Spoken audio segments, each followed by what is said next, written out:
राधिका। नहीं, उत्तपा बना रही हूँ। जमाना कितना बदल गया, उत्तपा डोसा के शेप में। देखो मुझे गुस्सा मत दिलाओ। बोल दो राधिका, बोल दो जो बोलना है, जरा मैं भी तो जानूं। ये बताओ दोस्त को शादी पे क्या गिफ्ट दिया, चेक या कैश? चेक। कल जो तुमने सामान खरीदा उसके लिए भी चेक से ही पेमेंट किया होगा। नहीं, उसका ना चेक दिया ना कैश दिया। सलाम है तुमको। यहाँ क्या चल रहा है तुम्हें कैसे पता चल जाता है? इसी को तो बालेटन कहते हैं। तुमने अय्यर द ग्रेट देखी है? मैं भी उसी फिल्म के बिल्कुल अय्यर के कैरेक्टर की तरह ही हूँ। मुझे सब कुछ साफ नजर आता है। तुमने सिक्स सेंस के बारे में सुना है क्या? बड़े आए सिक्स सेंस वाले। तुम्हारी हरकतों से मुझे बहुत डर लगता है। पता नहीं हमें कहाँ लेके जहाँ भी लेकर जाएं जाने दो ना। उसके बाद हम दोनों साथ चलेंगे। छोड़ो, सुनो यार, कोई देख। आज तुम्हें बैंक नहीं जाना है क्या? आज जाना है। तो फिर अब तक गए क्यों नहीं तुम? मैं डोसा वो बना लेगी। हाँ। लोग कहीं भी किसी भी वक्त डोसा बनाने में लग जाते हैं। हाँ, दोपहर में ये लो उधर रख दो। डोसा जल गया है।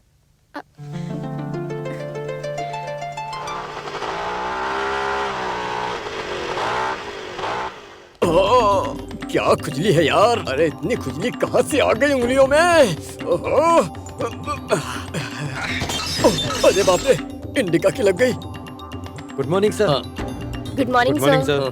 Good morning sir. Good morning sir.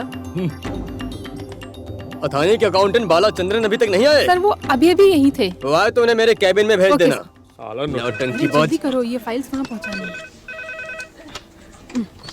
क्या कर रहे हो?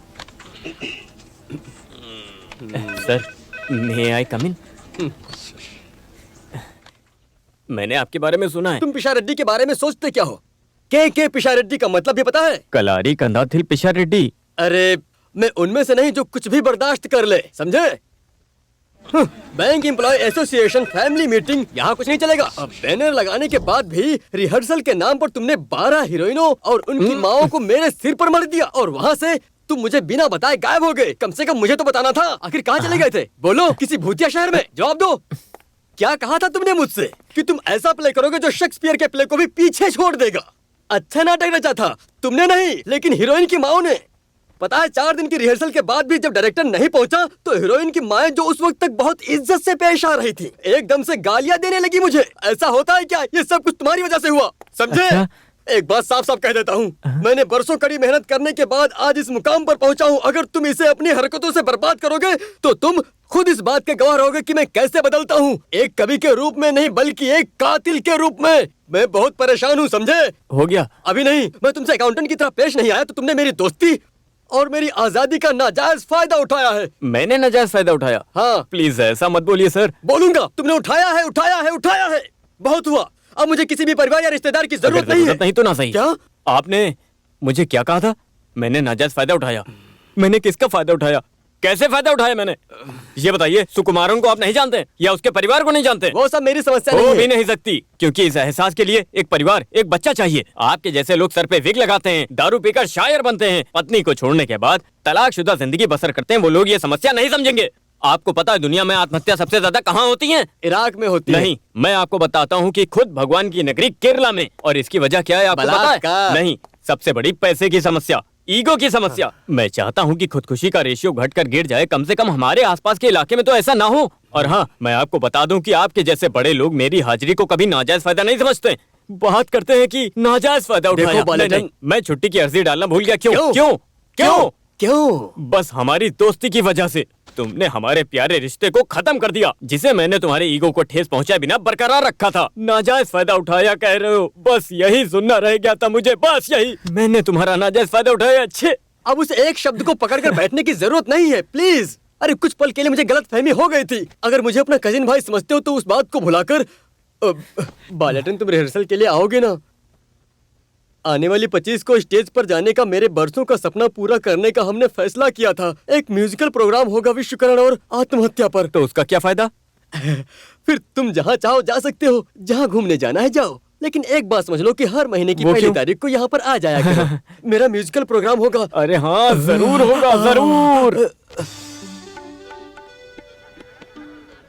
तो दोस्तों, मैं तहे दिल से हाथ जोड़कर आप सभी से माफी चाहता हूँ। माफ करना, मैं माफी चाहता हूँ। सुनो, मैं अपनी मैं अपनी सारी गलतियों को मानता हूँ। अभी मैं आप सभी के सामने कुछ पल में पेश करने जा रहा हूँ सबसे हटकर खूबसूरत संगीत का एक अनोखा प्रोग्राम जो मॉडर्न जिंदगी की तकलीफों की सच्चाई बयान करता है। ये वो मॉडर्न तकलीफें हैं जो आज तक आप लोगों ने कभी समझी तक नहीं होंगी। आज आप लोग संगीत के द्वारा एक नया अनुभव करोगे जिसे सुनकर आप लोगों को अंदर से खुशी और सुकून मिलेगा, जिसका आप लोग बहुत आनंद उठाएंगे। क्या बात है, क्या बात है। और आपको बहुत आनंद आने वाला है।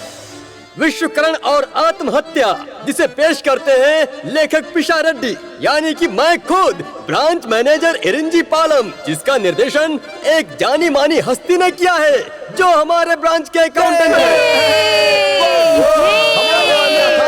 उसको मेरी पोजीशन बताने की क्या जरूरत है? शुरू करने जा रहे हैं। तुम्हें नीचे दिखाने का मौका मिला भाले साहब। बालेटन, एक प्रॉब्लम हो गई है। अपनी पंचायत के प्रेसिडेंट कुरूप जी का एक्सीडेंट हो गया और तो और उनके ड्राइवर की वहीं पर ही मौत हो गई। अब क्या करें? हे भगवान, उनकी हालत बहुत खराब है। उनका ब्लड ग्रुप भी ओ नेगेटिव है। अब ये हमें कहाँ मिलेगा? O negative? ये ब्लड ग्रुप तो मेरा है। बालेटन, कहाँ हो तुम? अरे ये क्या हो रहा है? तुम अभी तक तैयार नहीं हुए। प्रोग्राम शुरू होने वाला पर्दा है। उठाने का कोई फायदा नहीं, अब कोई प्रोग्राम नहीं होगा। क्या प्रोग्राम नहीं होगा? अरे ऐसा क्यों बोल रहे हो? हमारी पंचायत के मुखिया का एक्सीडेंट हो गया है और उन्हें हॉस्पिटल में भर्ती कराया गया है। उन्हें खून की जरूरत लेकिन है। आज शो हर हाल में होना है, फिर चाहे किसी भी प्रेसिडेंट का एक्सीडेंट हो जाए। तुम कितने मतलबी इंसान हो। वहाँ किसी की जिंदगी खतरे में, ऐसे टाइम पे कोई प्ले करना अच्छी बात है क्या? अरे मैं कुछ भी नहीं जानता, समझो तुम। अगर इस बार प्रोग्राम नहीं हुआ तो मैं फांसी लगाकर मर जाऊंगा, यही तुम्हारे सामने। तुम्हें जो करना है करो, मैं जा रहा हूँ। चलो। बालेटन मत जाओ। अरे मत जाओ, क्या करूं? अरे उठ कमीने। अरे माफ करो। अरे टेंशन लेने की जरूरत नहीं है, अभी आपकी प्रॉब्लम सॉल्व कर देता हूँ। Hello check check 1। एक जरूरी बात है, सुन लीजिए। हमारी पंचायत के प्रेसिडेंट हॉस्पिटल में भर्ती हैं। उन्हें खून की सख्त जरूरत है, इसलिए हमारे बाल्टेन जी को उन्हें खून देने के लिए जाना पड़ा है। और इसलिए आज का जो प्रोग्राम है विश्वकरण और आत्महत्या को कुछ दिनों के लिए स्थगित किया जाता है। धन्यवाद। ऐसे कैसे? अरे ऐसे कैसे? नहीं, ऐसे नहीं होगा। हमारे पास एक और दुखद समाचार। ये खबर मिलते ही हमारे महान कलाकार श्रीमान पेशा रेड्डी को दिल का दौरा पड़ा है और मौत हो गई है उनकी। मुझे मृतक घोषित करने की तुम्हारी हिम्मत कैसे हुई? अबे छोड़ मुझे। मैंने तेल, दवाइयाँ और पाउडर रख दिया है। आपने अपना पर्स तो रख लिया है ना? 5 बज चुके हैं। कहीं बस न छूट जाए, आपको पिछली बार की तरह मुश्किल होगी। मैं हर महीने पागंबी से मोगिम्बिका का प्रसाद लेकर आती हूँ, लेकिन बदकिस्मती से कभी देवी माँ के दर्शन नहीं हुए।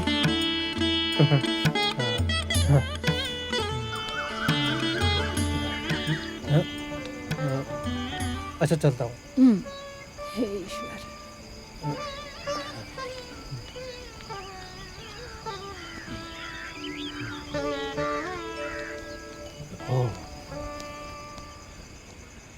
इतनी जल्दी कैसे आ गए? अभी तो सूरज भी नहीं निकला है। अरे पिताजी, प्रेसिडेंट को खून की बहुत जरूरत थी तो इसलिए हाँ, मुझे सब पता है। वैसे पिताजी, आप ये पेड़ पौधे कहाँ पर लेकर जा रहे हैं? हाँ। इतनी रात में खेती करने जा रहे हैं क्या? ये सब गाँव के लिए है, वहीं पर लेकर जा रहा हूँ। अब चलता हूँ। अच्छा, आपको पैसे चाहिए पिताजी? तुम्हें चाहिए क्या? नहीं, मेरे लिए नहीं, आपके सफर के ओह। खर्च के लिए। वो सबके लिए मेरे पास हैं। फिर मिलते हैं। अच्छा हाँ, घर का ख्याल रखना। हाँ।